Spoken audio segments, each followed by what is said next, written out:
Hello mga mi, share ko lang yung ginawa kong money bouquet na nilagyan ko ng satin roses. 25,000 ang nakalagay na pera dito. Satin rose ang nilagay ko sa gitna, pwede rin namang fuzzy wire flowers ang ilagay nyo.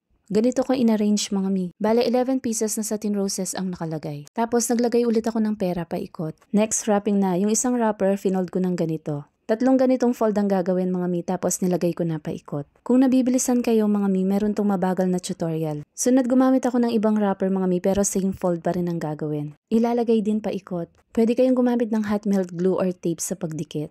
Tapos binalutan ko na yung base. Next 1/4 ng wrapper mga mi, ganito i-fold. 4 ang gagawin ganito. Tapos ganito ilalagay mga mi. 1/4 ulit ng wrapper mga mi, ganito i-fold. Ilalagay naman ng paikot ng ganito. Dapat maayos ang pagkakalagay ng tape para hindi kumalas. Gumamit din ako dito mga mi ng square grid mesh. Pwede naman kahit hindi nalagyan ng ganito. Katapos magre-ribbon na lang. Paki-like, share, and comment na din mga mi. Thank you for watching.